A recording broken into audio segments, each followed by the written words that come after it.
Transmission अर्थात high voltage AC के ऊपर डीसी पावर ट्रांसमिशन के लाभ कि आखिर जो हमारी वोल्टेज है उसे हम एसी के ऊपर डीसी पावर ट्रांसमिशन लाइन क्यों करते हैं।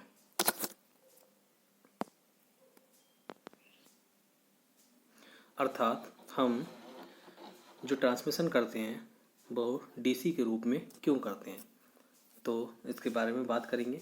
तो सबसे पहला टॉपिक है लोअर लाइन कॉस्ट, कम लाइन खर्च। तो डीसी लाइन में कंडक्टरों की जो संख्या रहती है कम रहती है और डीसी लाइन की कॉस्ट एसी लाइन की अपेक्षा सदैव कम होती है। समान कैपेसिटी के लिए एक डीसी ओवरहेड लाइन की कॉस्ट एक एसी ओवरहेड लाइन की कॉस्ट की अपेक्षा 1/3 होती है।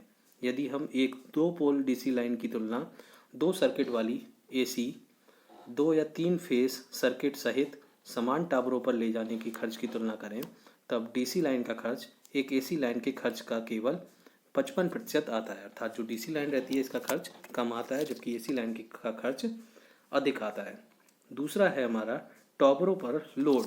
जो टावर्स होते हैं उन पर लोड, उनकी क्षमता, तो टावरों पर लोड भी अत्यंत कम हो जाता है। इसलिए टावरों का डिजाइन भी सरल और सस्ता हो जाता है। वास्तव में भी विशेष रूप में कमी आती है। तो जिस तरीके से जो इसका खर्च रहता है, जो टावर का लोड कम होने से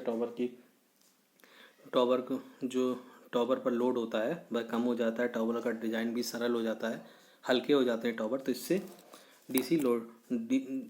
डीसी सस्ती पड़ती है। तीसरा है हमारा ग्रेटर डाई इलेक्ट्रिक स्ट्रेंथ, अधिक डाई इलेक्ट्रिक स्ट्रेंथ।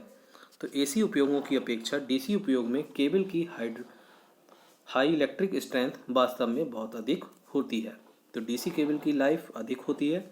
एक ऑयल भरी केबल की डाई इलेक्ट्रिक स्ट्रेंथ डीसी पर 1000 kV पर मीटर होती है। तो इस तरीके से डीसी इस पॉइंट पर भी एसी से अच्छा है। चौथा है हमारा increased transmission voltage for the same insulation, अर्थात समान इंसुलेशन द्वारा अधिक ट्रांसमिशन वोल्टेज। तो एसी में लाइन इंसुलेशन एसी वेव के पीक के मान के अनुसार दिया जाता है, लेकिन उपयोगी वोल्टेज केवल आरएमएस मान के लिए होता है। इसलिए डीसी को ट्रांसमिशन अपनाने से बिना अधिक इंसुलेशन दिए हम ट्रांसमिशन वोल्टेज को एक सीमा तक बढ़ा सकते हैं। अर्थात जो डीसी में ट्रांसमिशन रहता है वो ट्रांसमिशन वोल्टेज को हम एक सीमा तक बढ़ा देते हैं बिना अधिक इंसुलेशन दिए। पांचवा है हमारा कम डाइलेक्ट्रिक पावर लॉसेस। तो low dielectric power losses, DC cable में एसी केबल की अपेक्षा डाइलेक्ट्रिक पावर लॉस बहुत कम होता है, तो इसलिए हम डीसी का यूज एसी की जगह कर सकते हैं। छठा है निग्लिजिबल शीथ लॉसेस, अर्थात नगण्य शीथ लॉसेस।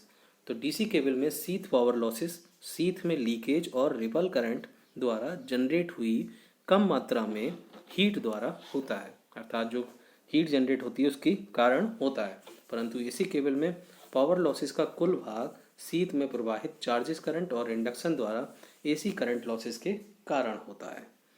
इसके बाद सातवां है हमारा नो चार्जिंग करंट, कोई चार्जिंग करंट नहीं। केबल की लंबाई बढ़ने के साथ साथ एसी सिस्टम में केबल में चार्जिंग करंट भी बहुत अधिक हो जाता है।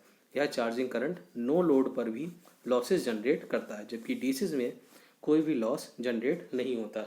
अर्थात अगर हम एसी में ट्रांसमिशन करते हैं तो पावर लॉस होता है, जबकि कोई हम उसमें लोड लगाएं या ना लगाएं। लेकिन जो डीसी होता है, डीसी में पावर लॉड जो लॉसेस होता है वो खाली लोड देने पर होता है या बहुत कम, एसी की तुलना में बहुत कम होता है। इसके बाद आता है हमारा इंक्रीज्ड ट्रांसमिशन कैपेसिटी, अधिक ट्रांसमिशन कैपेसिटी। एक सिंगल ईएचवी केबल यदि डीसी पर पावर भेजने के लिए लगाई जाए तब यह एसी की अपेक्षा लगभग 3 गुना अधिक पावर भेज सकती है। तो इस तरीके से यहाँ पर भी हमारा एसी से अच्छा डीसी है।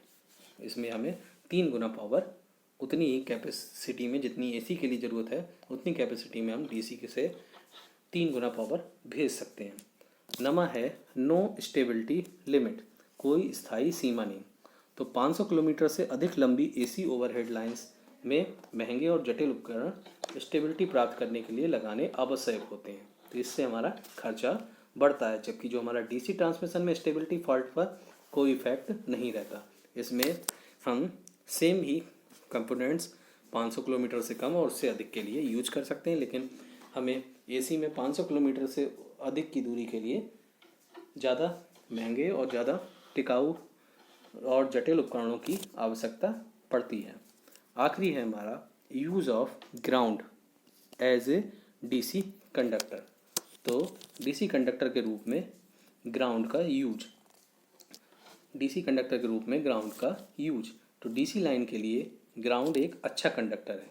इसी कारण से केवल एक इंसुलेटिंग कंडक्टर द्वारा डीसी पावर भेजी जा सकती है और ग्राउंड रिटर्न रास्ते का कार्य करता है। यह लाभ एसी में उपलब्ध नहीं होता, अर्थात जो हमारा ग्राउंड रहता है वह डीसी लाइन के लिए अच्छा कंडक्टर है। इसी कारण से केवल एक इंसुलेटिंग कंडक्टर द्वारा डीसी पावर भेजी जा सकती है।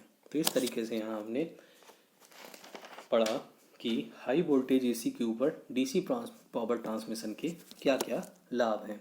तो इस तरीके से हमने इसमें देखा कि कम लाइन खर्च है, टावरों पर कम लोड है, अधिक डाइलेक्ट्रिक स्ट्रेंथ है, समान इंसुलेशन द्वारा अधिक ट्रांसमिशन है, लो डाइलेक्ट्रिक पावर लॉसेस हैं अर्थात कम डाइलेक्ट्रिक पावर लॉस, नगण्य sheath losses negligible sheath losses हैं और कोई चार्जिंग करंट की ज़रूरत नहीं होती। इसके अलावा अधिक ट्रांसमिशन कैपेसिटी है और नो स्टेबिलिटी लिमिट, कोई स्थायी सीमा की ज़रूरत नहीं और डीसी कंडक्टर के रूप में ग्राउंड का उपयोग हो रहा है। तो इस तरीके से हमारे आज के 2 टॉपिक कंप्लीट हुए, जिसमें पहला टॉपिक था ट्रांसमिशन लाइन का वर्गीकरण या क्लासिफिकेशन ऑफ ट्रांसमिशन लाइन और दूसरा टॉपिक था advantages of high voltage DC over AC power transmission. तो आपको जितना अभी तक पढ़ा दिया गया है इनके लिए 2 क्वेश्चंस लिख लीजिए, जिसको करके करना है अपनी कॉपी में और इसे कॉलेज शुरू होने पर जमा कराना है। तो पहला लिखिए, ट्रांसमिशन और डिस्ट्रीब्यूशन पावर सिस्टम के लेआउट से आप क्या समझते हैं, इसका वर्णन कीजिए।